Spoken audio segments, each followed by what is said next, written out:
Hello, everybody. Patsy and Charles here again with the Halfmoon podcast on a windy fall day. Although by the time we publish this, it'll be a little later.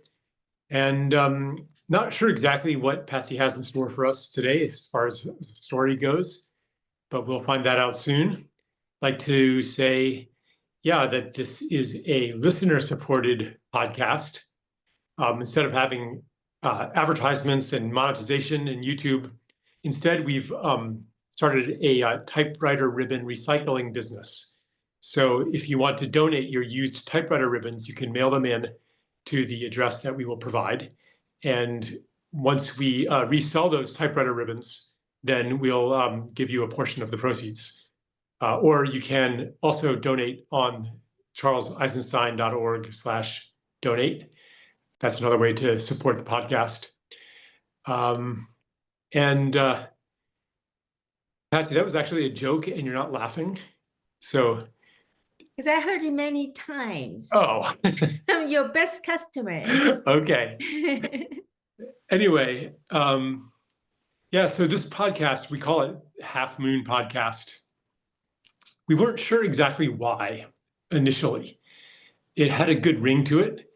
And it seems, though, that the understanding has come to us that it has something to do with this kind of indeterminacy, this halfway, half in darkness, half in light, like the half moon, and like the yin yang symbol as well. But it's a half illumination that suggests the whole. When you see the half moon, you know that that's not the whole moon. You know that that's just half of something. You know that there's not something in the sky that just looks like that there's more to be revealed. So that's one way that we're thinking about half moon. And how are you doing today, Patsy? I'm doing well today. I actually have another, I thought of half moon too. I didn't expect that you were gonna say that. So since you mentioned about the meaning of half moon, I thought I'd add mine. Yeah. Was the so what came up to me was the moon body is cold and it's the in nature, kind of like the earth is also the in nature. And it made me think of my own body, when the light leaves me at some point, my body would be cold and would return to yin jian yin jie. So the sun is like, the warmth, the yang, the light. And it made me think of the whole plate of the Tao stories. Is like every one of the story has some kinds of clues that you could connect to that. Mm-hmm. Mm-hmm. Yeah, there's usually some play of opposites in these stories. Yeah. I had actually a dream last night that somehow seems relevant to it. I dreamed that I was in the spaceship. Maybe it was the Death Star. It was a big spaceship, gigantic spaceship, and Darth Vader was in charge of the spaceship. But I had special access to Darth Vader. In fact, I think I was his son. I had the room key that I could go into his room. And I was very sick of being on the Death Star. I wanted to go out on a mission, but I didn't want to go out and do evil. I was having a change of heart. So I went to find Darth Vader, and he didn't even have his helmet on. He was just kind of relaxing. And I told him, in an alternate reality, I'm an author and a philosopher. And I wrote this essay called The True Story of the Sith, in which the Sith means actually the sooth, which means the truth, and that Sith masters are those who accept both their light and their shadow side and work with the shadow instead of denying it and pretending that they're just on the light side. And they take a name that suggests something about that shadow side, like Sidious. Maybe, Darth Sidious is facing his hideousness. Darth Vader, Invader, or the Dark Father, and so I really see you, Sir, Mr. Vader, as a teacher. And was having that, and it just filled with like this hope for the redemption of the dark side, you know. And then I woke up before he could really answer. I felt like I was kind of pulled out of the dream back into the reality that I was describing of me as a philosopher and an author, and that my message to Darth Vader was fading out a little bit. But I thought I'd just offer that to you, Patsy, to see if that rings any bells, or if that is related to a story that you were going to tell today, or maybe a dream that you had. Yeah, I'm really impressed always with how the energy that interconnects us. I have a sense that there is a connection, because I also had a pull to wanting to tell certain story, but I ended up settle with this one. So when after I tell it, maybe we can try to make sense of it. And as far as my dream goes, I've been very physically exhausted because I have a lot to do recently. So I had to give up some of the things that's personal to me, and one of which is to work with my dreams. So I basically went from getting up directly to my activities. However, I was able to like catch a tiny bit of the end of it. I can't recall the detail, but I remember the medicine. The medicine was that each energy character, like when you say Darth Vader, this and your identity of this human body, each of this identity has a role to play, and they are not separate, alienated, independent from each other. And that really rings true to me. Yeah. Well, yeah, thanks for coming on today, even though I know you were really tired after your trip and everything. But yeah. Oh, no problem. It's my practice to not let my body dominate me. Yeah. So the story that I have, I realized that, as I prepare the story, I realized that, this story actually can make some connection with the previous story that we have shared, pick up where the Mei Hou Wang, the journey to the West, the Monkey King story. So today's story, the main character is the first Taoist priest that, in history, he appeared in Han Dynasty. And in fact, a lot of the historic figures, characters in Han Dynasty actually ended up being the deity of Taoist temples. But this priest, his name is Zhang Daoling, and his nickname is Zhang Tianshi. So those who grew up in Taiwan may be familiar with this master, the Zhang Tianshi, the celestial master, Taoist master. Yeah, so for those who don't know, the Han Dynasty was a very long and glorious dynasty from about 200 BC to 200 AD, more or less, 400 years. And Zhang is a surname. Tianshi means heavenly teacher, heavenly master. So, yeah. Okay, thank you. Yeah, I think the Taoist teaching, started to organize from that point on. But I'm not familiar with that. I'm more familiar with the story part. I want to say one more thing, actually, before you start, Patsy. Sure. Sorry to interrupt again, but no problem. The distinction between history, like actual factual history, and legend, is not so clear in pre-modern thinking, or I don't even want to say pre-modern, non-modern thinking.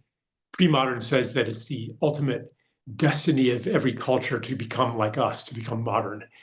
And I think that we need to question that. But so, here you have in Chinese history, Zhang Daoling, who later became known as Zhang Tianshi, was probably an actual biographical human being, of whom maybe there's, records in the imperial records, maybe there's actual evidence that a historian would accept that he actually was a real person. But then there's all these stories that accrue around him that he becomes more than the historical figure. So history and myth merge together. And that actually kind of happens. It's just so natural for that to happen. It happens inevitably, even when historians try to stop it from happening, because who was somebody? We have to make stories about it, like George Washington, Abraham Lincoln. Like, they take on a beingness more than the biographical person. And who's to say which one is real?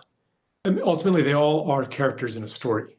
And certain people in history have the attributes that attract to them these archetypal qualities that enable them to become characters in myth and to speak to our psychology, to speak to our souls. So anyway, that was a bit of a distraction, but I will not interrupt again. Oh, Please. that's not Yeah. a distraction. I think that's a very important distinction between Chinese Taoist myth than maybe other cultural myths. Yeah, it's Yeah. very interwoven. And maybe another session we can introduce about the idea of God, deity, and ascension and all that. And all of that's really interesting because even in my generation, when my elders were dying, as kids, we really see that as a reality. There's like my grandmother, my mother's mother, she has a seat in the God's realm, because her whole life has been godlike to me, and then after she passed, that's what we believe. And then we will pray to Mazu as if my grandmother is one of the deity. Yeah. Mm-hmm. Yeah. Okay. So I'll tell the Zhang Daolings, unless you have some thoughts, because your thoughts. No. I'm very interested to hear the story. Okay. Yeah. So this story is so Zhang Daoling was, so at this time he's alive. He's a Taoist priest, and he's traveling, moving around, helping people. So one day he arrived near a village in the mountainside, and then he noticed some in spirit, like some unruly in spirit. So he decided to sit there and wait. And then soon enough, there's this 12 beautiful women showed up, and they dress in kind of a transparent jade color green. So later on, they have some story called them jade ladies, and they're very beautiful, and they just come together as a group towards Zhang Daoling. And when they saw Zhang Daoling, they were offering themselves, say, "Oh, Great Master, we like to serve you. We want to be your wives. Could you take us?" And everyone says the same thing and offer themselves. So Zhang Daoling didn't respond. He just sat there and look at them. And then these girls started to continue to convince and talk to Zhang Daoling. And then each of them took out a ring, say, "Here is my offering. Take me. This is my ring." And then Zhang Daoling continued to maintain silence for a while. And then he smiled and received the ring. He collected those rings in his hand. And then the next thing he did was he merged the 12 rings into one ring. And then he said, okay, I might have missed the detail. The detail was that Zhang Daoling was sitting by a well, the old style well that has a ring of brick around it. A well, okay, a well. Well, W-E-L-L, yes. Yeah. A well. And then well, he made the 12 ring into one ring. And just like with magic, he just like makes them. Yes, the magic. And then he said to these 12 women, 12 jade ladies, "Oh, I really appreciate your offering, but unfortunately, I can't marry to you all. So I have to choose one. And the rest of you just, you just can't marry me." And then the 12 women was like, "Oh, great. how, like, what do we need to do in order for you to choose me? And then Zhang Daoling say, well, no, I make this one ring out of the 12 ring. If one of you can fetch this and bring it back to me, then you can be my wife. And so he tossed the ring into the well. And these 12 women, spirit women, I guess, because Zhang Daoling picked up some kind of energy. So they undressed them and jumped into the well, trying to fetch that ring. And that's when Zhang Daoling picked up their clothes and sealed them, and then waited there, knowing that, give them some time, knowing actually they're not gonna come up because there's one ring, there's 12 spirits. They're gonna take a long time to sort things out under the well. And then after a while, Zhang Daoling spoke into the well, say that unruly spirits, I would like to offer you a job, a duty now. Now you will be the guardians of this well, which would produce salt water, and guard it well.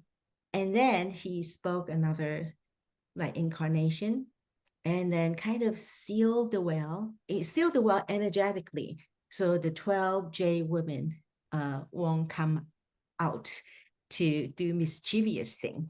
And then Zhang Daoling went ahead to the village, told them that there is a salt well outside of your village. And then he taught the villagers how to make salt out of the well to bring prosperity to their village. So this is the end of the story. Wow.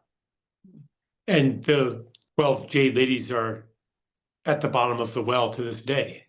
Is that right? Yes. So Zhang Daoling is the first Taoist priest.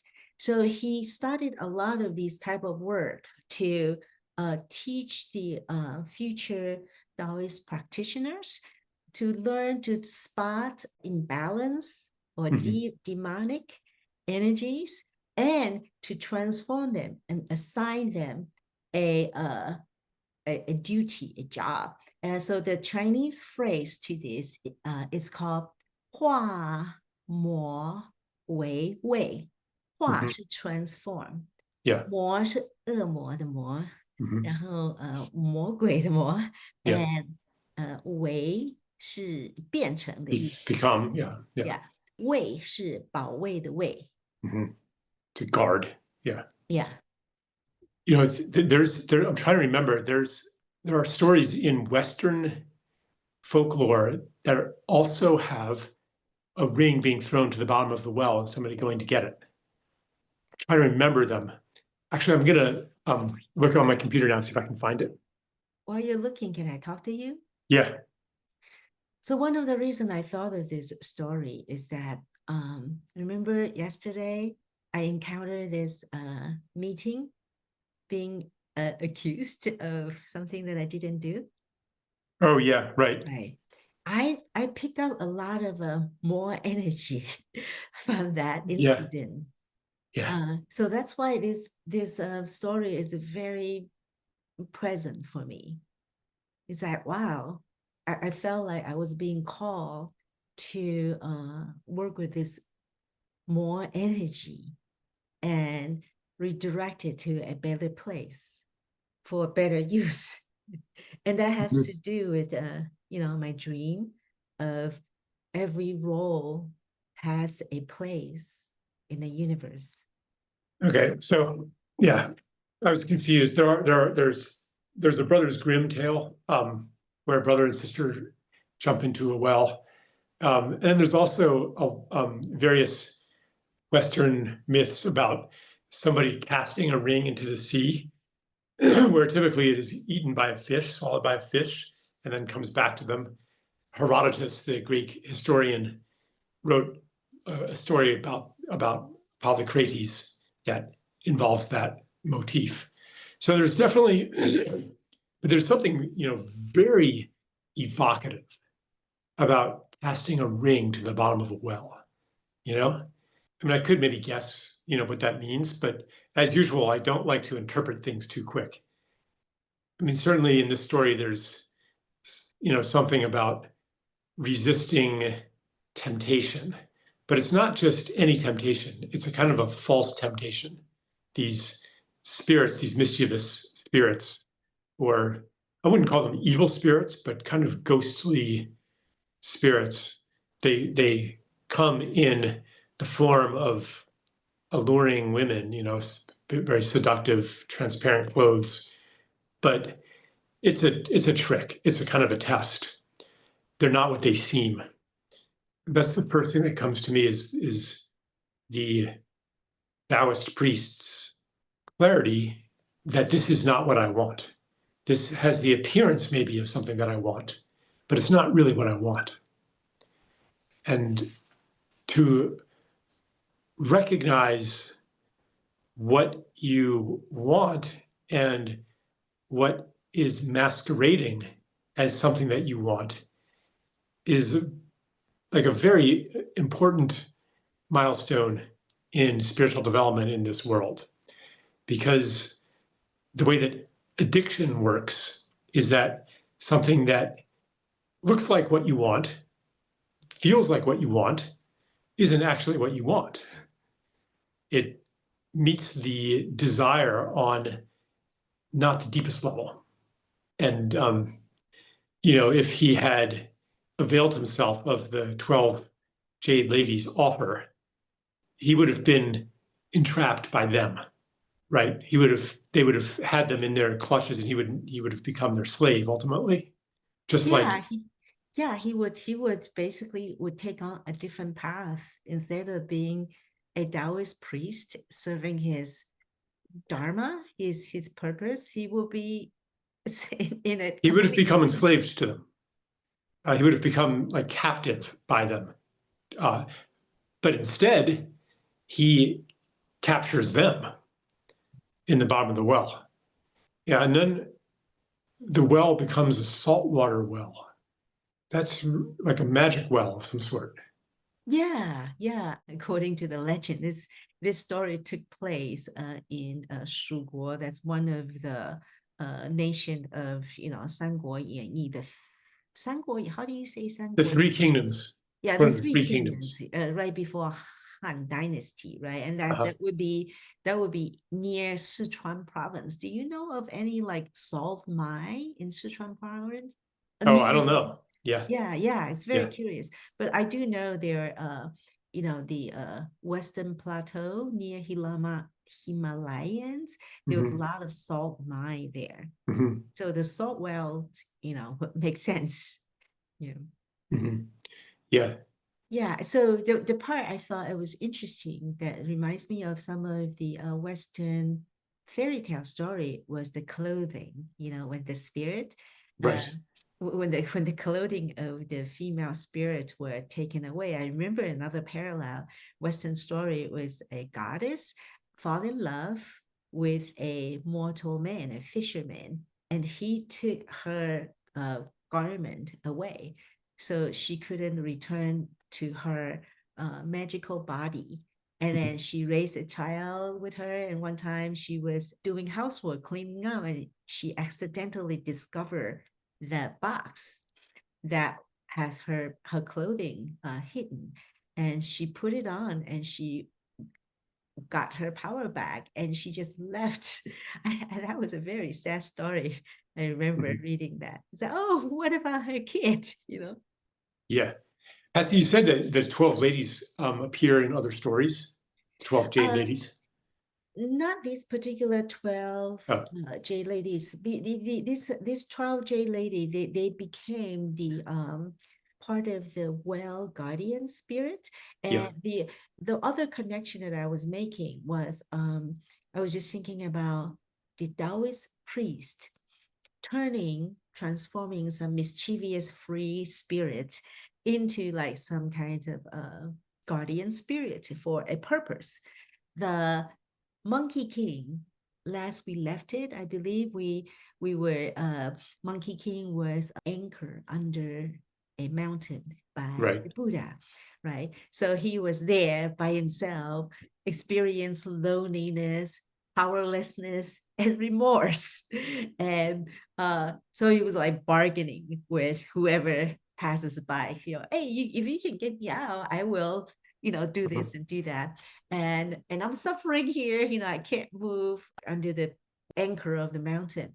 And then eventually, 观世音菩萨, 南海观世音菩萨, that's a Guanyin. Yeah. Guanyin Bodhisattva, has compassion for her.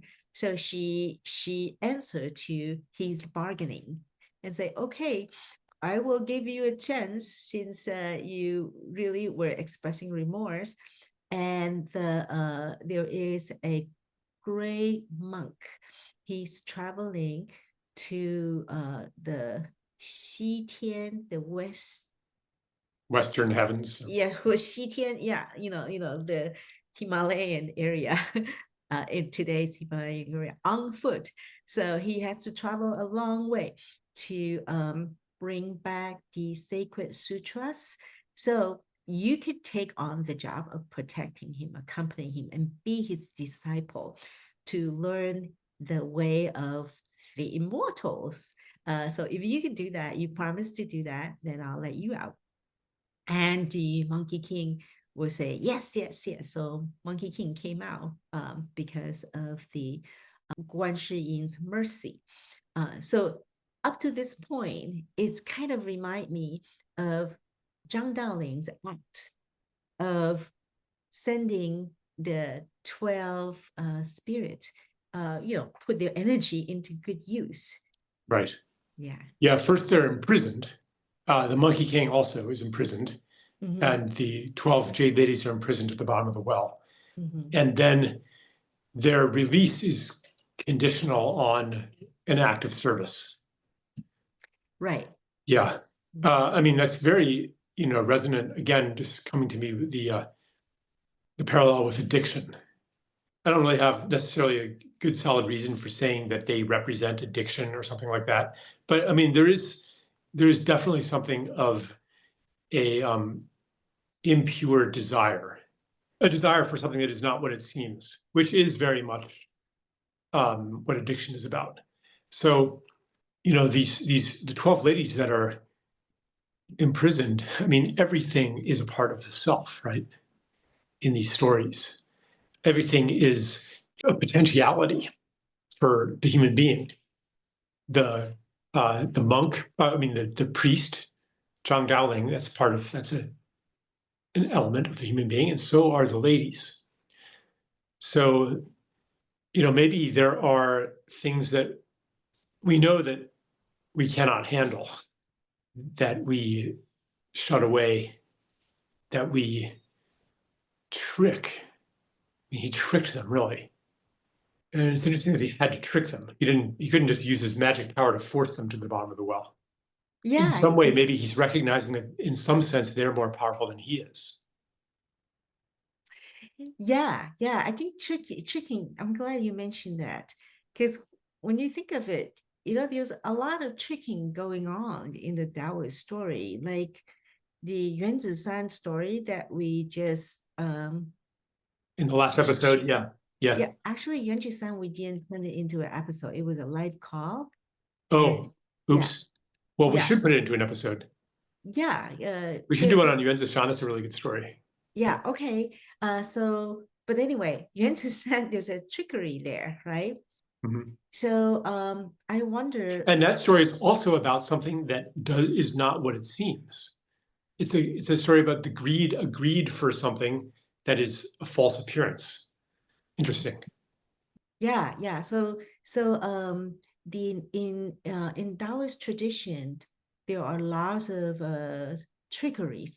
I wonder if that has to do with matching. There's another story coming up to try to explain what I'm trying to say. Yeah. Because I can't really. Yeah, go for it. Okay, so the story was, someone that I know, they were trying to build a temple in India, and they worked many years to fundraising, and to collect a chunk of money and then buy the land. And now they have the land. Now they have to continue to work towards a raise fund to finally build the temple. And decades later, they got the money together. So they're hiring architects trying to design and build a temple. While during those couple of decades, when the land was vacant, some local people begin to farm it. So in India has this law that when you have crop, you can farm any land, and when you have crop growing on it, that land is yours, right? So the person who wanted to build a temple, they were not local people, so they didn't know that. So they had been letting the farmers farm the farm, and then eventually they were like, they didn't know what to do. They have the money, they couldn't build the temple. So the leader of this group thought, actually, it wasn't the leader of this group, his advisor say, that let us just hire someone to take out all of this crop, to till the crop into the soil.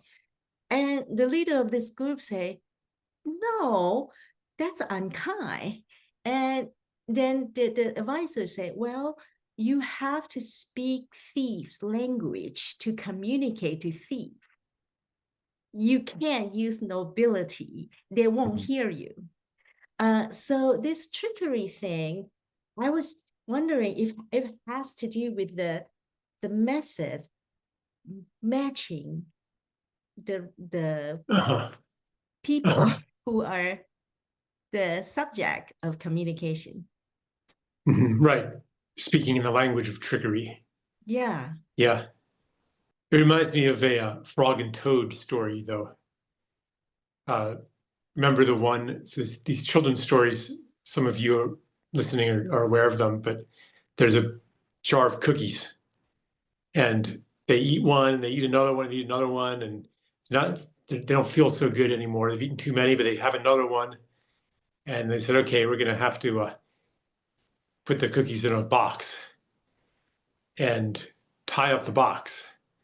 But then Toad says, but we could just untie the box. So, well, let's put the box, in a closet. Well, we could just open the closet. Well, let's put it up on a high shelf. Well, we could just get a ladder. Well, let's lock the closet. Let's hide the key. Well, we could, and all of these tricks to lock the cookies away because willpower is not enough. They've discovered that their willpower is not enough. I believe what they do is they give away the cookies. So there's a similarity there too, as in which is where I was going before, where the liberation is through service.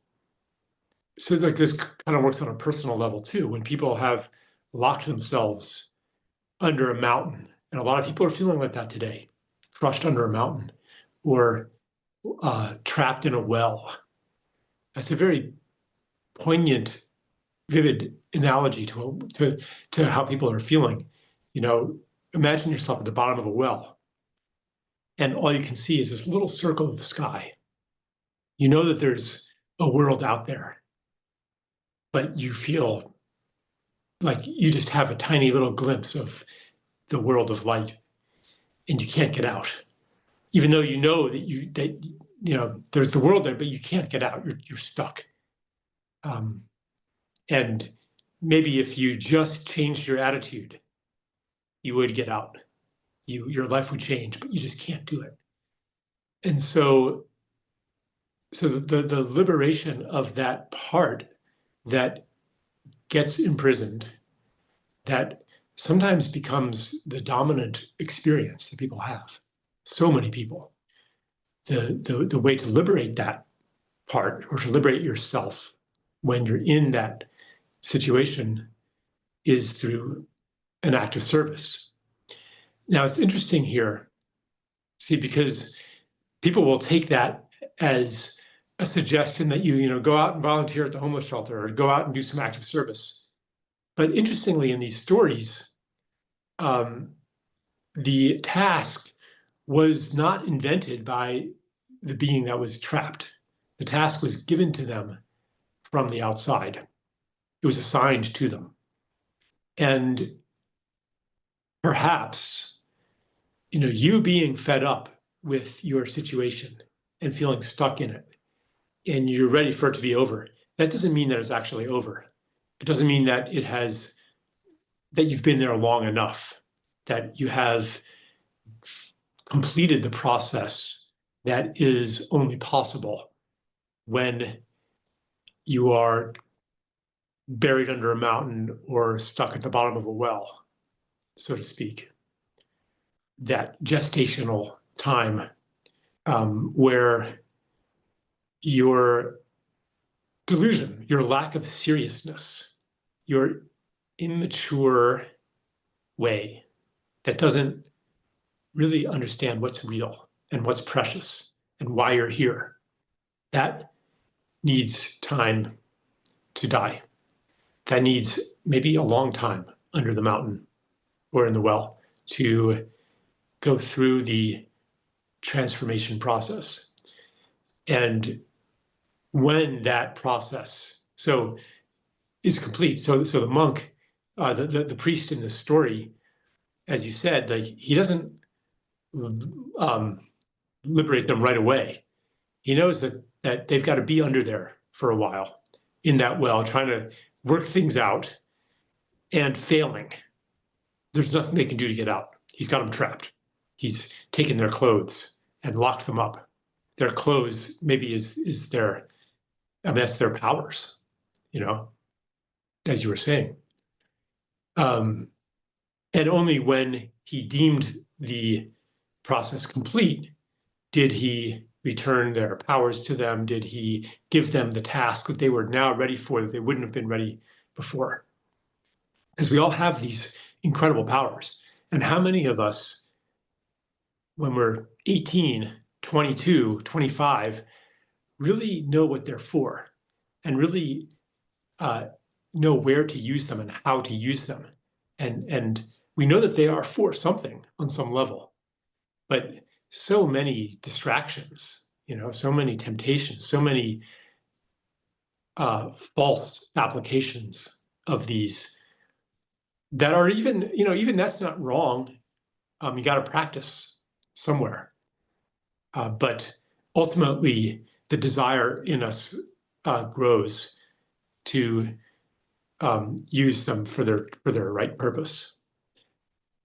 I could even say that I've gone through a bit of this process, where, up until 2020, let's say, for 10 years there, I was, traveling the world, and everywhere I went, I was a VIP, and speaking at all these events and conferences. And I won't say that I was like just chasing an illusion or that those words and those times were not in service. But there was definitely, like, toward the end of it, I felt like I was hitting a glass ceiling, that there was something more that my gifts were supposed to be used for, something different, more, not necessarily meaning a bigger audience, but that there was a next unfolding of my gifts that may not look like something more glamorous. Might be a smaller audience, might be no audience, might be behind the scenes, but and I went through, I did feel quite a lot that I was at the bottom of a well some of those years.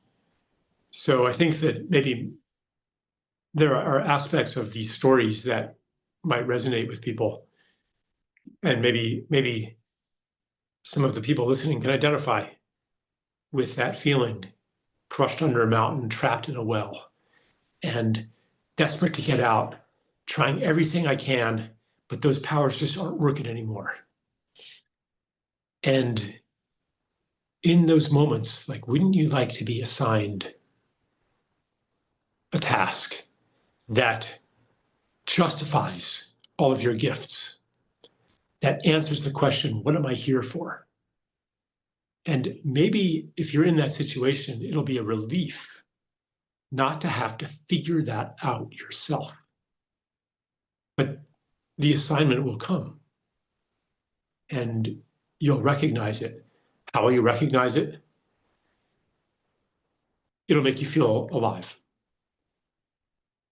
And it won't be the kind of caffeinated aliveness that comes from the stimulant of something appealing to your ego. This is going to make me rich. This is going to make me famous. This is going to make me look good. This is going to earn me the respect of certain people. This is going to validate my path in the eyes of my father or my mother. Those things are kind of like the 12 jade ladies. They're not really what you're here for. It'll be the feeling of aliveness instead that comes from your gifts being received fully, you being seen fully, you being recognized, and recognizing yourself. And that's the feeling of, oh, here's what I can do. Here's what I am to do. This is what is mine to do. So, yeah, so the Jade Ladies are given a new task. It doesn't say much in the story about why the well needs guarding, does it? Or what that exactly entails. That's left to our imagination, or is there more? I think the well, why it needs guarding, it has to do with the bigger story of spirits is everywhere in the Taoist tradition or cultural. And by the way, Charles, that was brilliant because this story was very simple and brief and leaves a lot of room for imaginations. And one time you told me, tell a story that's difficult, hard to get what it is. It's not so obvious. So here we go, and I'm very, very grateful. Yeah. I want to say that this doesn't mean what I just said doesn't mean that is what the story is about. It's about no. It's just that these stories are portals, So I would say that this is one of the places that the story can take you. Yeah. Yeah. I was so taken by what you said. It felt so true. And there's something that I wanted to comment. About the master, Zhang Daoling. I thought it was interesting. This the whole process. He didn't really say much at all.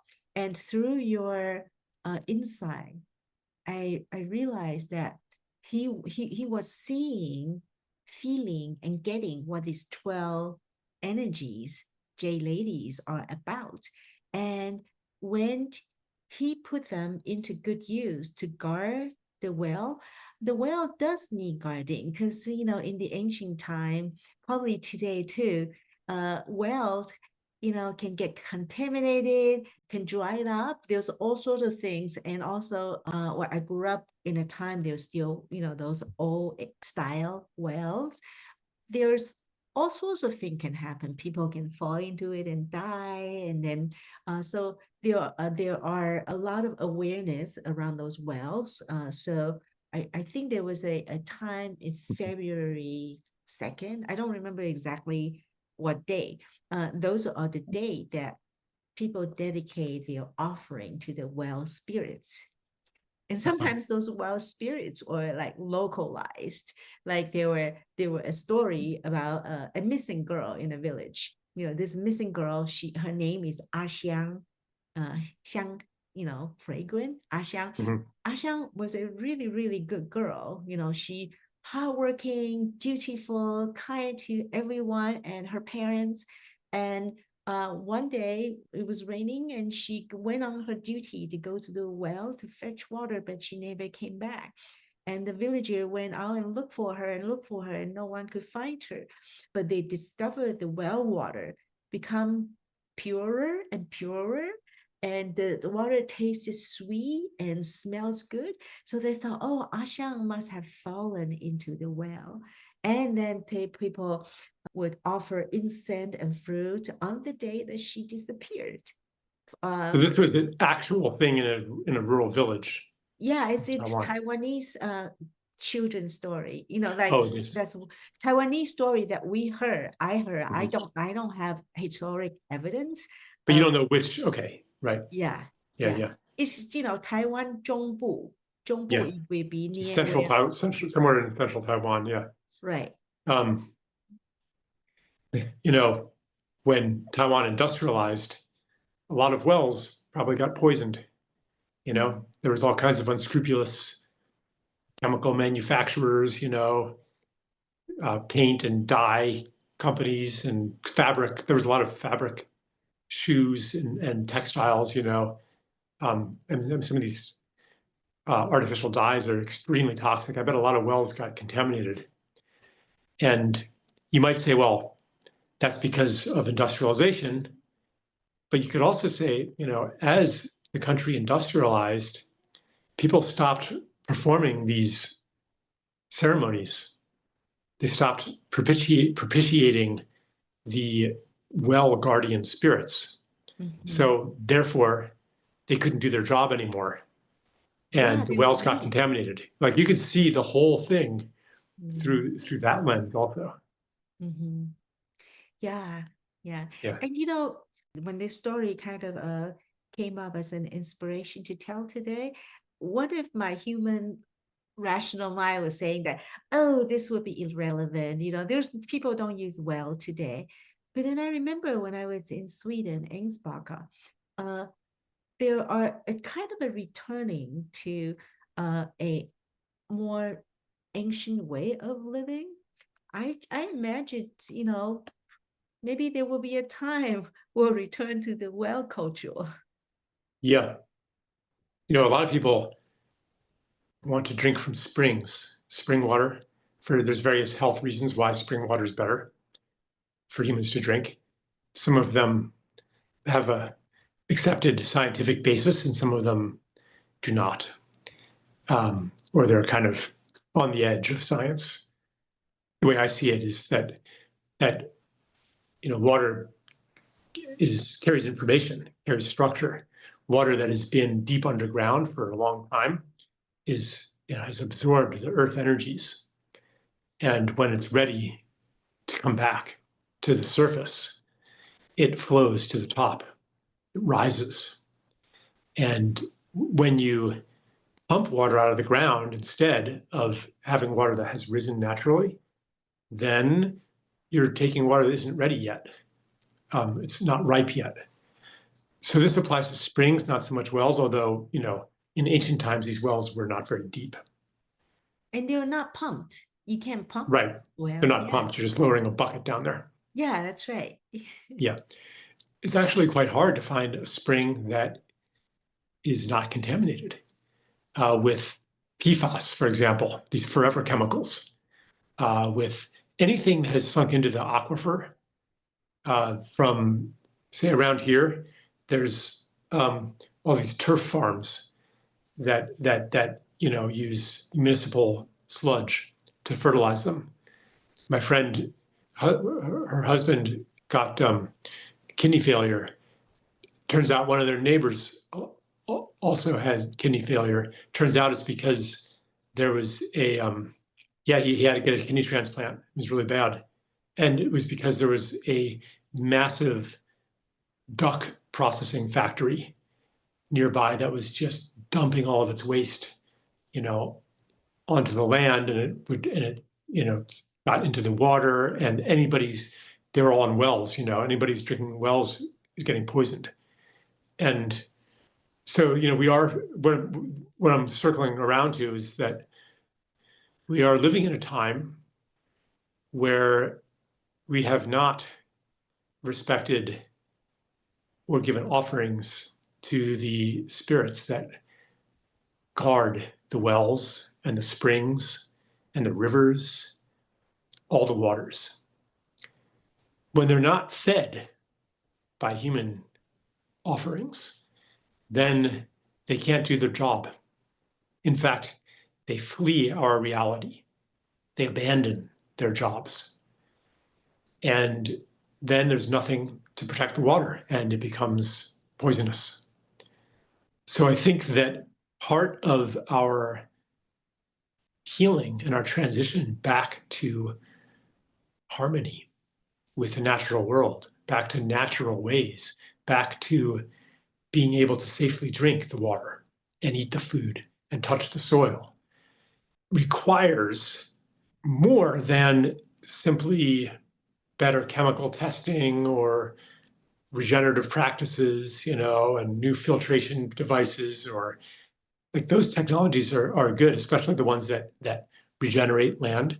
But if we approach it only from a technical mind and not from an animistic mind that sees beings everywhere, that understands the guardians, then we're not going to get very far. Like we have to actually enter into the perceptions that you're transmitting through these stories.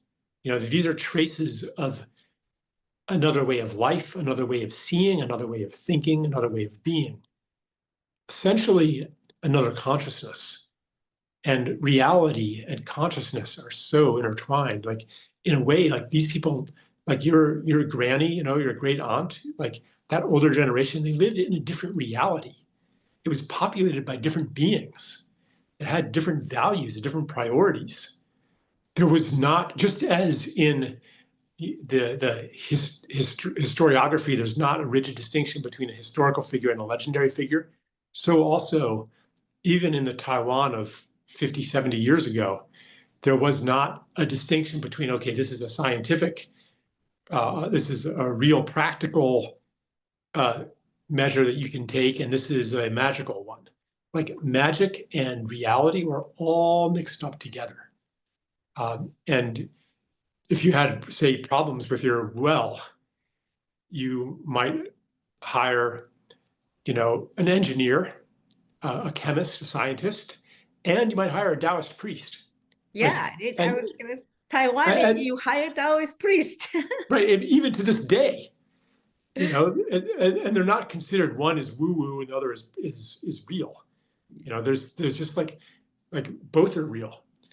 And so, this is one reason why I really want to bring these stories out, but it's not just the stories, it's also your childhood, and this other world, because we really need them today. We need to start thinking like that again. And that's one reason why also I don't want to reduce the stories to an interpretation, because then it's just a bunch of symbols, and it's only what it means. It's not what it is.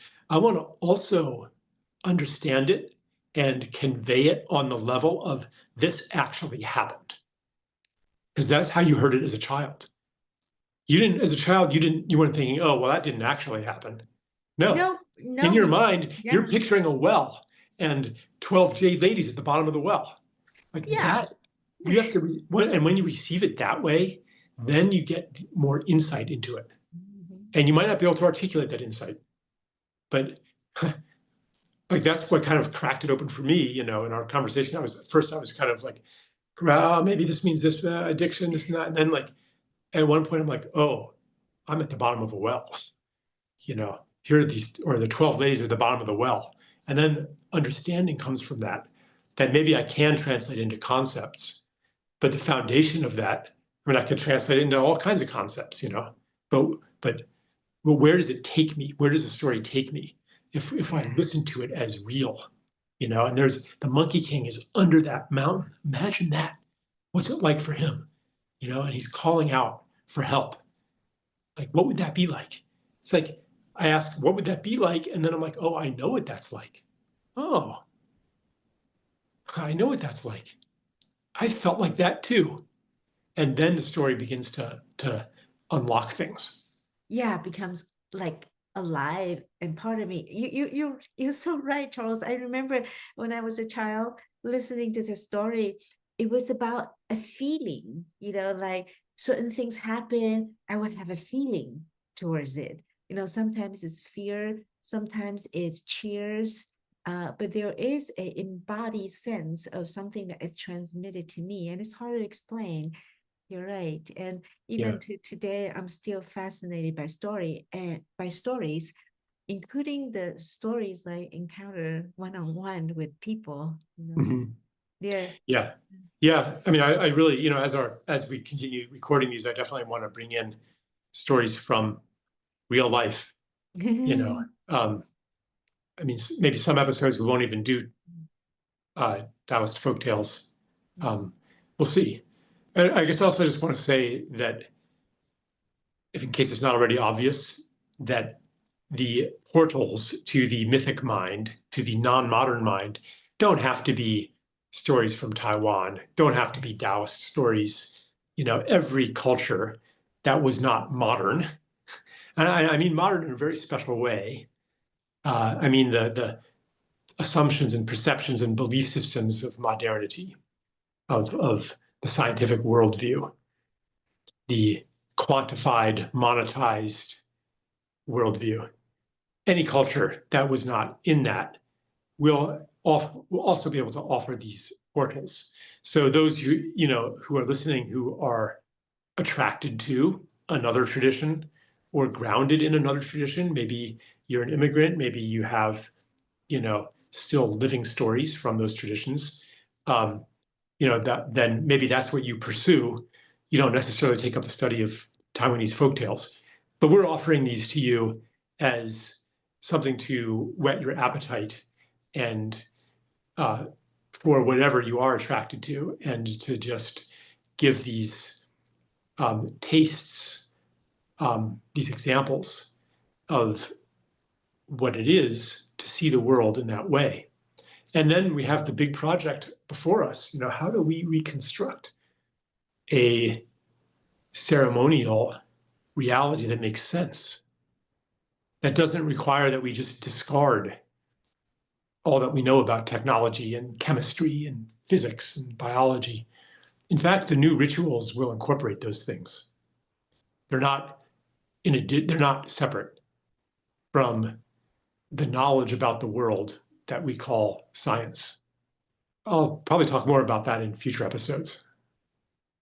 Charles, I have a question that I want to ask you to unpack, but we can cut this off if you don't want it to be part of this show. Yeah, why don't you put it out there and we'll see, and maybe we'll just leave it as a cliffhanger. Okay, is that I've been having this question. See, the Zhang Daoling, he's the Taoist master, so he represents sort of the righteousness and the wisdom and the power coming from it. And then this 12 mischievous, unruly, untamed energy, it represents another aspect. And then eventually those were more got anchor and to serve a purpose. I thought of the world that we are in today, and I thought of some of your stories. A couple of years ago, you were invited to be part of a political campaign. Yeah. And you kind of went into it with this ideal, thinking that, there's an opportunity to taming certain energy and to put it into a good use.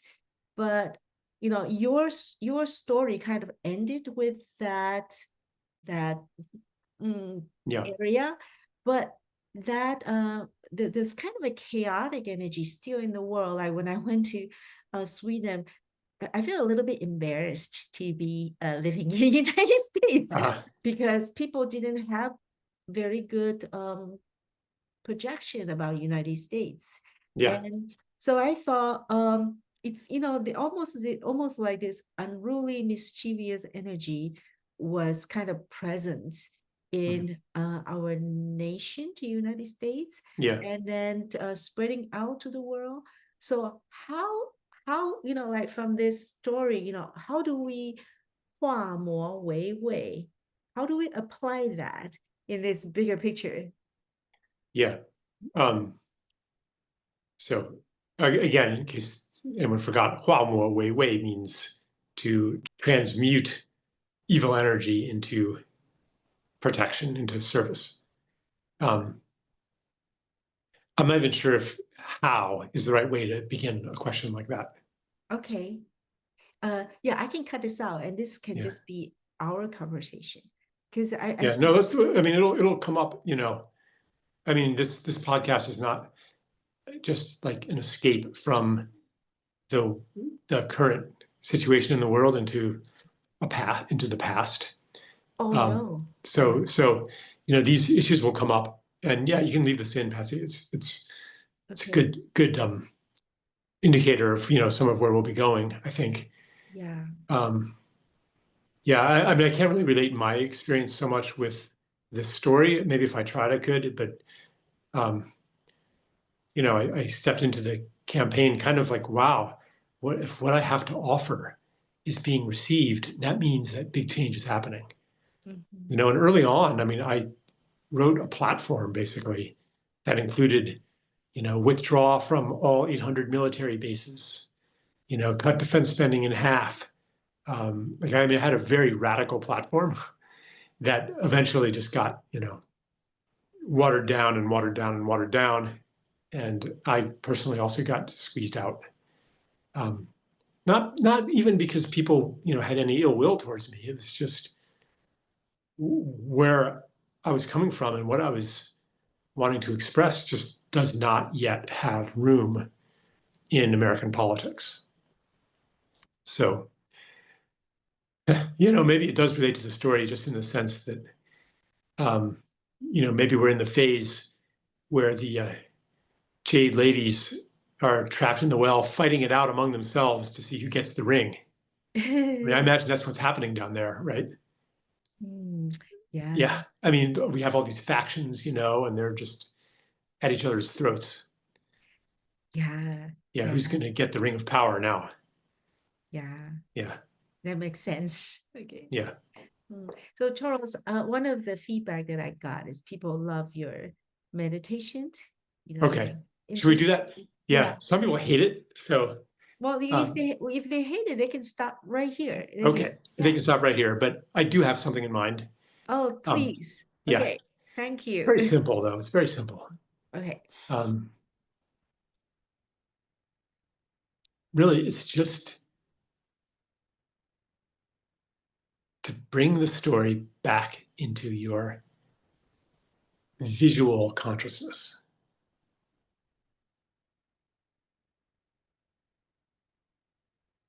There are the 12 beautiful ladies dancing in suggestive postures, showing how beautiful they are, beckoning the priest, offering a ring, each offering a ring to him. And he is in impassive silence, unmoved.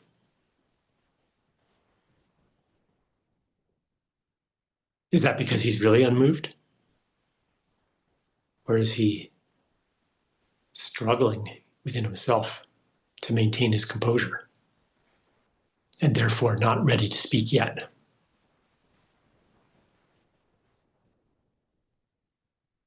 And they hand him the rings. And they become one.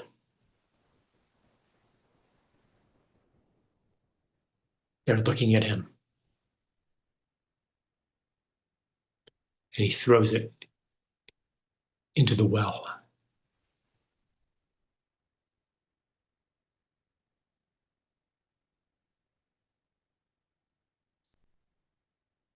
They remove their clothes and follow the ring down into the well. And he waits.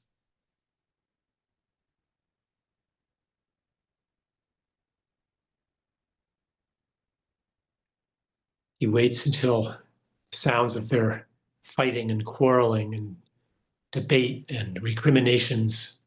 It's your fault that we're down here. What do we do?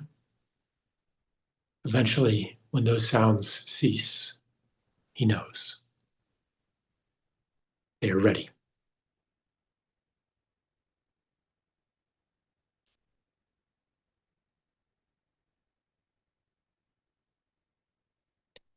You or somebody you know is at the bottom of a well like that.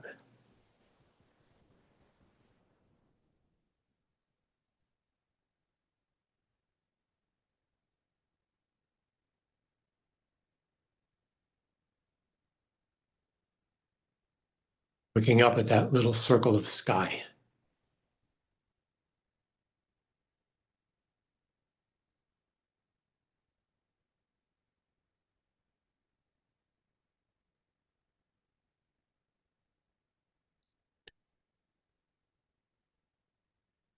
Fighting over the ring.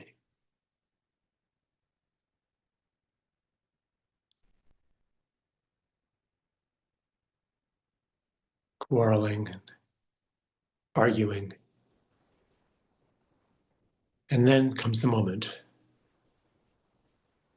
where you go quiet too, just as quiet as the priest. And in that moment, in fact, the sacred contract is forged. And that is what the ring represents. The gift has been received of that ring. And you feel now the connection to the master outside the well.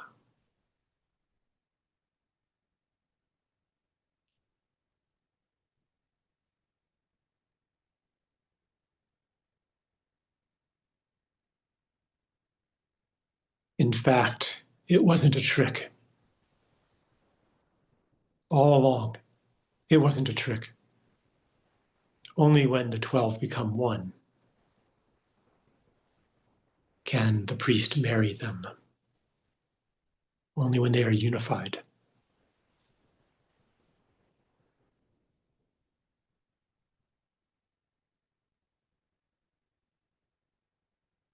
Then the 12 rings of seduction become the one ring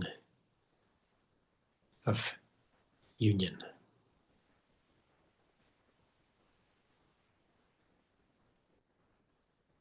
And here we linger in this sacred moment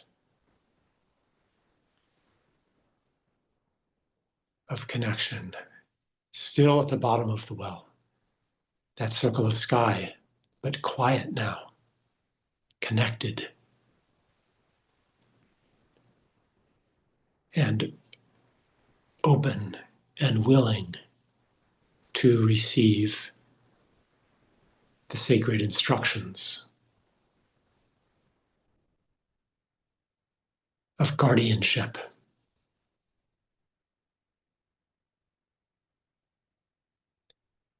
To hold and protect what we recognize as precious.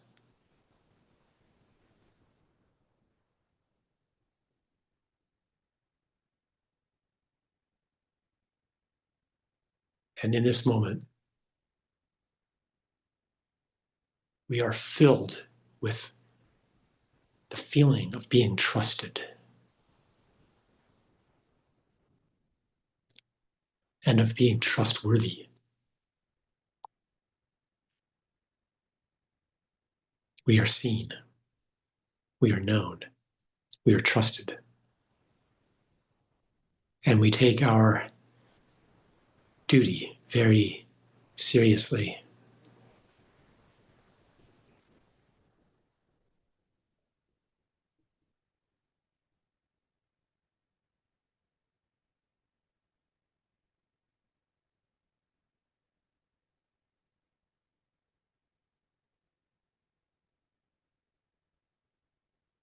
No longer are we trapped in the well.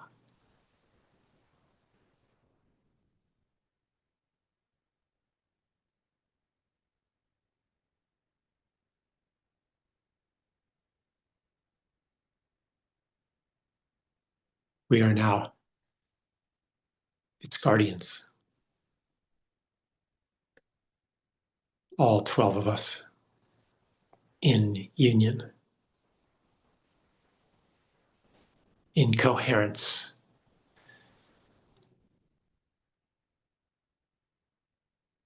We are coherent around our aim.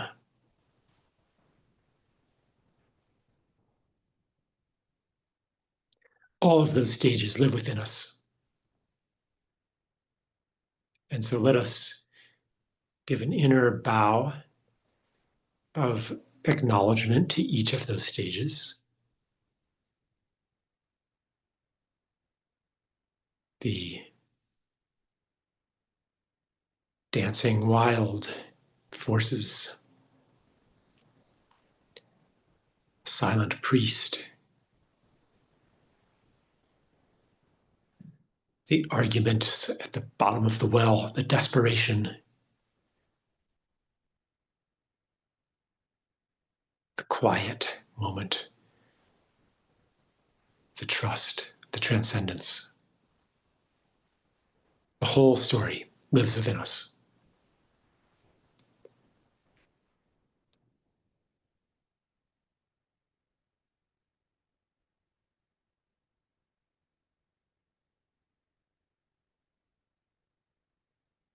And in gratitude for having received the medicine of that story,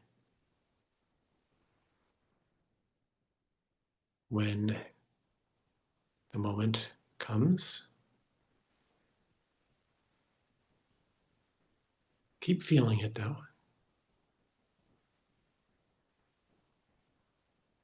And when it feels like it's settled in you, then open your eyes.